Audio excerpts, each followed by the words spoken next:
Hello and welcome to Dylan with Sid Meier's Colonization, the original 1994 version. I was actually born 2 years before this was released, so I was 2 years old. I can remember playing this way back when I was like 5, 6 years old, maybe 7 or 8, I'm not sure, it's been a long time honestly. But yeah, today we're going to be playing on the Viceroy difficulty, which is the hardest difficulty, and we'll be playing as France. So this game's all about what it says on the tin. It's about the colonization of the New World. You have 4 options that you can play. You have England, which is all about immigration, France, which is all about cooperation, Spain is about conquest, and the Dutch are very good at trade. We're going to try out France today. We're going to call ourselves just Dylan.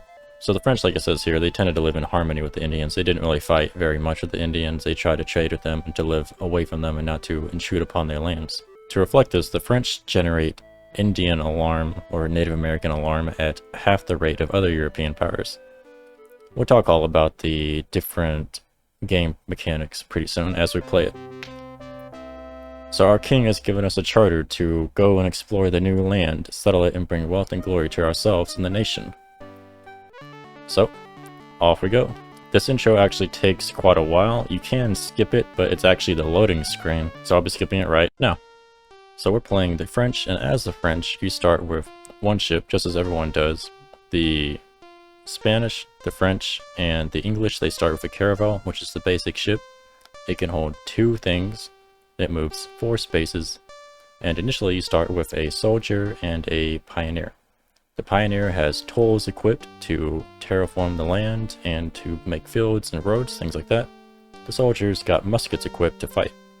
As France, we have a regular soldier and a expert or hardy pioneer.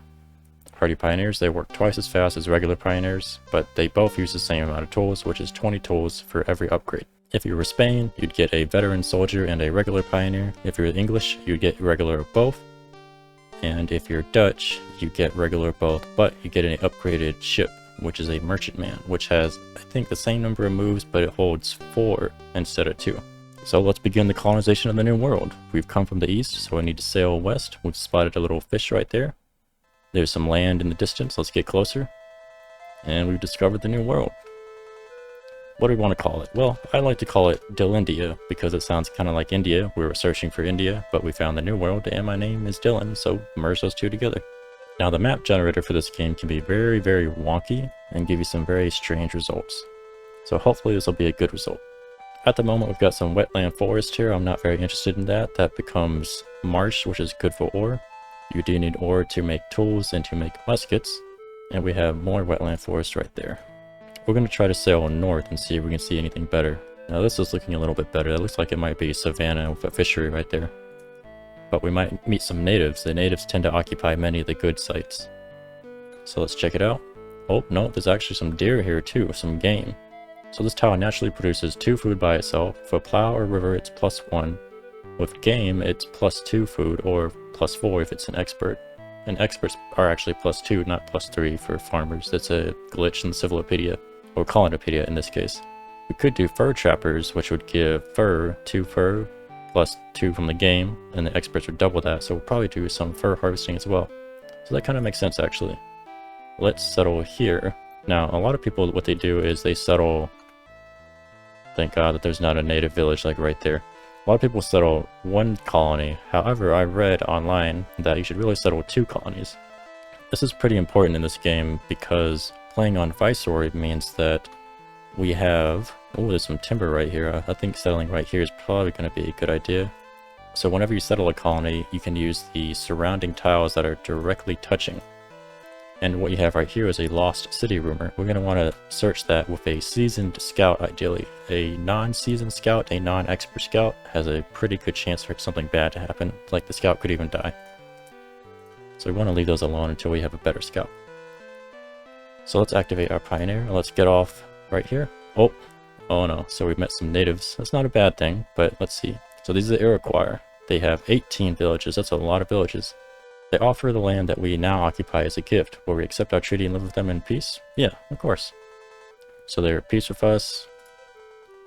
They hope we visit with wagon trains and trade with them.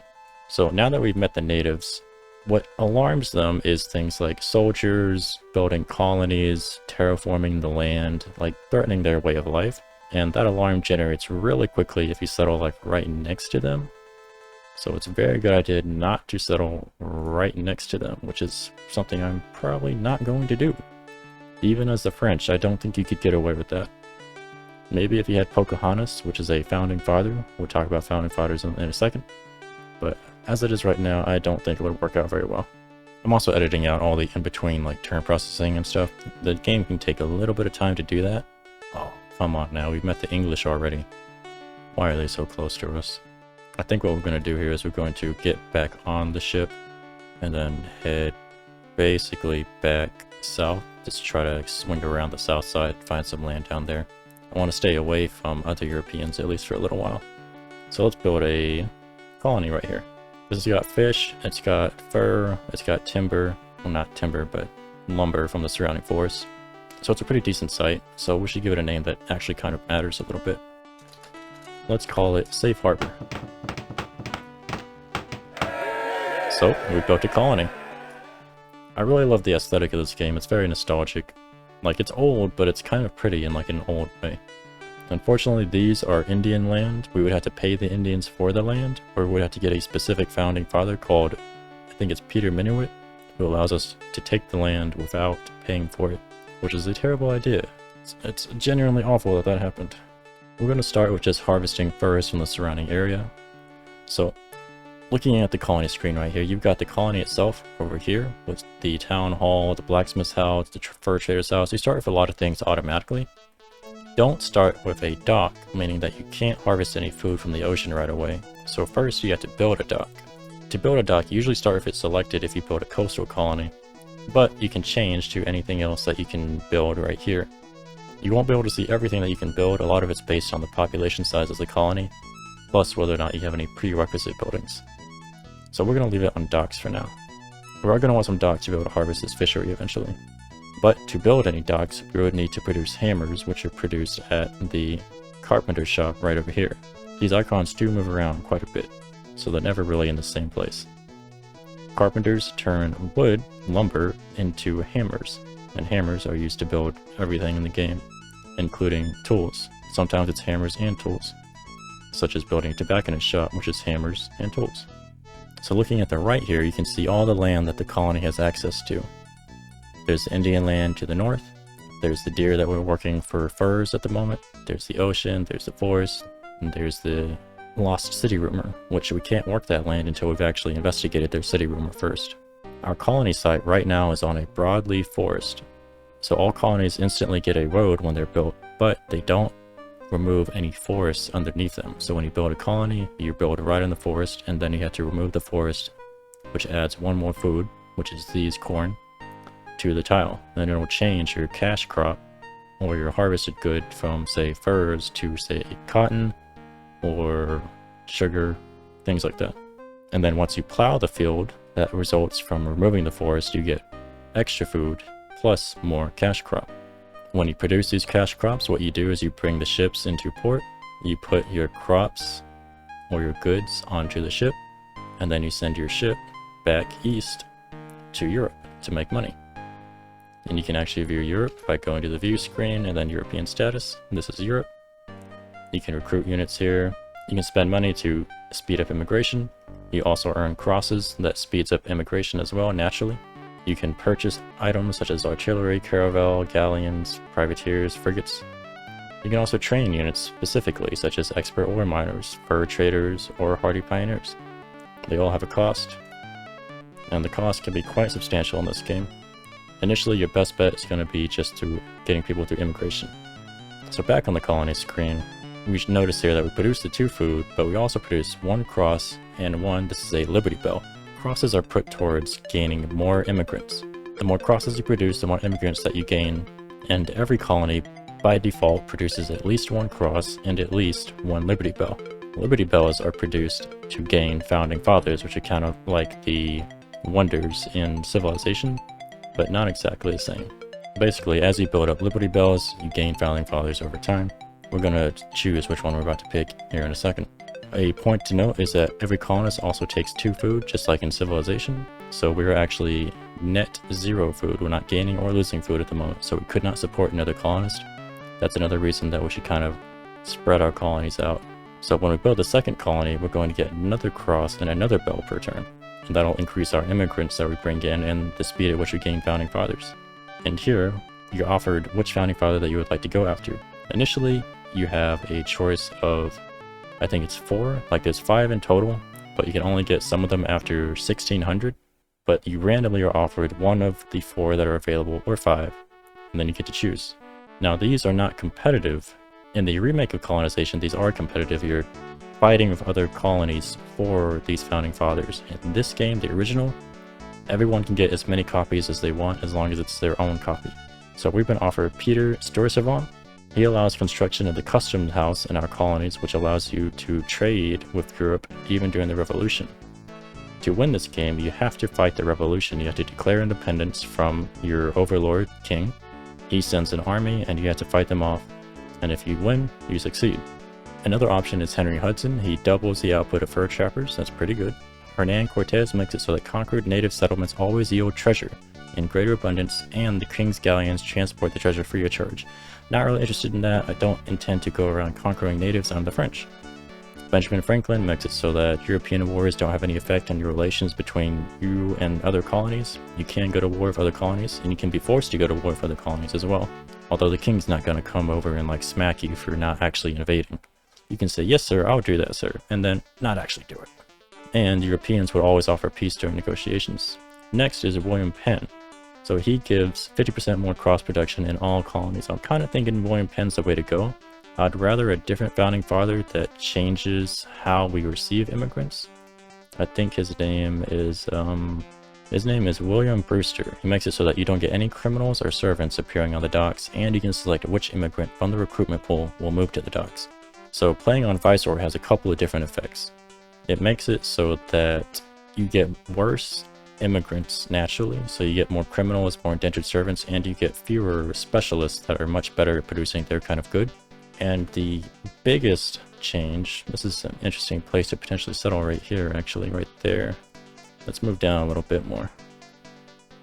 Oh, nope. Crap.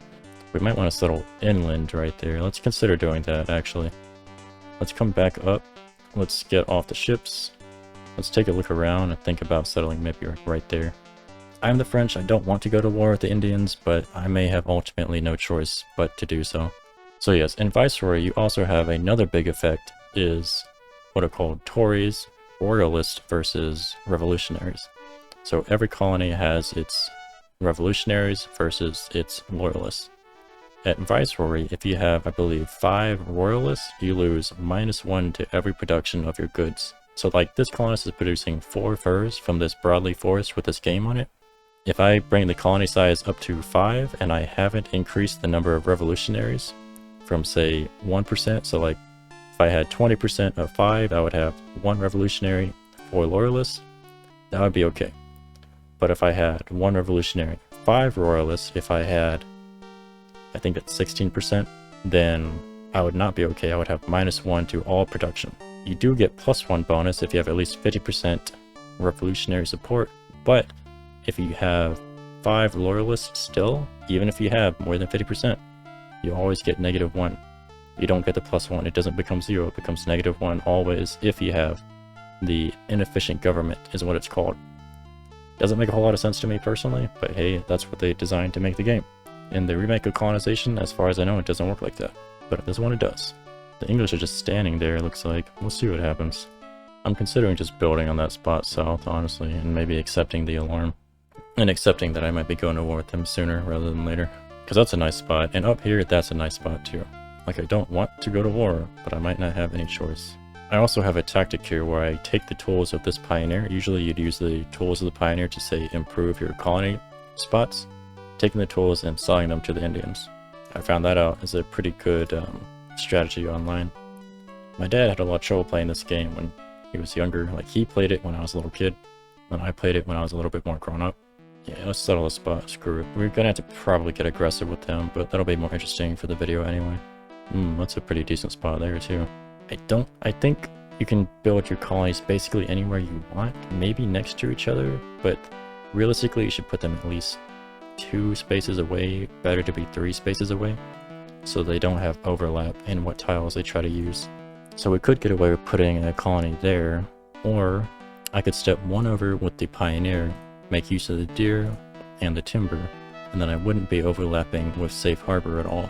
This game is also better in the sense that you're usually better off having less water. Kind of like in Civilization, you're usually better off with less water. So that might be something to consider. We'll think about that on the next turn. So we've got expert silver miners available in Europe. That's a pretty decent choice. We probably want to head back and not too long. Let's step one to the left. We'll bring the caravel back a little bit, and then we'll go ahead and build the colony in the next turn. This is a pretty decent site. If I build here, then that means that I could build, say, here, and use these tiles. And then also build like a fishing village right there, whose only real goal is to use the fish. So we'll go ahead and we'll build in spot. For this one, let's call it Proxima, because it's really freaking close. We'll go ahead and just start harvesting furs here as well. Might as well. So building next to them has alerted the Iroquois. They've gained a little bit of alarm right here. We might be okay, we might not be. Anyone but the French would probably get attacked very quickly, and we might get attacked anyway. I'm not going to move directly towards Proxima with my caravel, because once you enter a colony or a village, you end your turn for that unit. It doesn't matter how many movement points you have left. And I'm hoping that they want some tools in that village. If you trade with the natives, they reduce their alarm. They get more comfortable with you being there. And they've come here to offer us 13 furs, which is pretty nice. I'll accept that absolutely. Oh, wow. He already became a fur trapper. Holy crap. That's very rare. As far as I know, it's like completely random. Well, he's already a fur trapper. That's impressive. So we're going to be making a lot of money from furs. So if we go to Europe, we can see all the prices at the bottom. The number on the left is the price that you get for selling. The number on the right is the price that you get for buying. Like, food is sold for 2, or you can buy for 10. The highest value money per unit is silver, which you can sell for 19 or buy for 20. These numbers are kind of randomized with every game, but they have pretty consistent trends. Like, sometimes I've seen cloth be like 13, I've seen rum be like 10. It goes up and down. And it goes up and down in game based upon supply and demand. If you make a lot of something, the price drops. Silver in particular is very susceptible to this. The silver price drops very rapidly once you start producing quite a bit. We've also got some silver miners waiting to go. Interestingly enough, the ore here is actually a pretty terrible price. So ore is converted into tools, and you convert tools into muskets. Notice here that ore sells for 2, tools buy for 2. So in this game, it actually makes sense at the moment to convert ore into tools. Usually ore sells for like 4 or 5, which is way more than the tool price. You'd be better off selling the ore and then buying tools. But in this version, in this particular setup, from the beginning, we'd be better off actually converting it, apparently. So that actually changes things a little bit for me. We're still going to try the tool strategy of selling tools, but we'll see how that goes. So we'll move the caravel to explore a little bit, and then we'll go into Proxima. In Proxima, we will go ahead and we'll load the tools onto the caravel, and we'll try to see if the Indians would like to buy these tools. If this village won't buy them, then I'll try... I guess I won't be able to try any of the village, because I don't see any of it. This one's not coastal, so I can't reach it, unfortunately. Over here, I'd like to switch from docks into producing a wagon train, but we won't make any progress on it until we start actually making hammers. And considering that I'd really like a wagon train sooner rather than later, and there's not a whole lot of ocean to make use of, what I want to do here is I want to switch off of fur trapping to lumberjack, move over to the timber, we'll make 10 lumber per turn, and then I'll swap over to carpentry, which uses 3 lumber per turn if it's a regular colonist that's not specialized in being a carpenter, to make 3 hammers. We should be able to swap back and forth pretty easily, especially with all that timber there. And we're producing plenty of furs from our safe harbor as well. The Iroquois are also giving us some more cotton, which is very nice. I appreciate that. They try to be nice to you and give you gifts and like convince you not to murder them. So let's come out. Let's see if they'd like to buy our tools. They wave happily, and they brought some fine tools. They offer us 271 in exchange. So right now I can go to Europe and buy 100 tools for 200 gold. So we would profit 71 on this exchange right now. What I'm going to do is I'm going to try to ask for more. Just once, and we get away with it. So now we're going to profit 105 gold. I'll take that. I would really prefer something like 500 gold, 600 gold, which they can do from time to time. if they badly need tools. But these guys, they need rum and cloth, even cigars. Hey, it's Editor Dylan. So I wanted to append this to the end of the video to let you know why I changed formats. My last video, the Yeezus video, the rimroll video, has done absolutely poorly. The engagement has been completely trash. I put about 120 hours at least of work into making the video. I learned a lot. I kind of enjoyed myself learning, and now I can do a lot of things. However, it's just not been worth it in comparison to my other videos such as Queen of Skulls, same view duration, Industrious Orcs, basically same view duration. And in terms of views, 3.5 thousand on Industrious Orcs, 942 so far on Queen of Skulls, and only 260. Like, the views have been much worse in comparison to the days as well. As of 10 days, I had 240 on Yeezus, 349 on Queen of Skulls, and 1,762 on Industrious Orcs. There are different factors as to why that is. I think I understand what the issues are. But yeah, because of that, I'll be going back to the edited Let's Play format. I think it's probably more interesting just because, number one, I don't know what's going to happen next. And number two, maybe I just didn't make a good video. I really don't know. But hey, it's whatever. I do want to mention again that I have no control over ad placement because I have less than 1,000 subs. So if there's a bunch of mid-roll ads, there's really nothing I can do about that. If you'd like to help me fix that, you can subscribe if you genuinely enjoy the videos. The sooner I get to 1,000, the sooner I can get rid of the mid-roll ads as much as possible because ads piss me off too. So just so you know, this is the overview for this video. Quite a few clips, not too hard to make, but it does take a couple hours. However, it's a lot more enjoyable than making the Yeezus video. The Yeezus video was very stressful to make and took so many weeks to make. So if you enjoyed this video, I really appreciate you leaving a like so that other people that might enjoy this video can see it as well. And if you'd like to come back, you can always subscribe if you'd like to see more. I'll see you on the next one.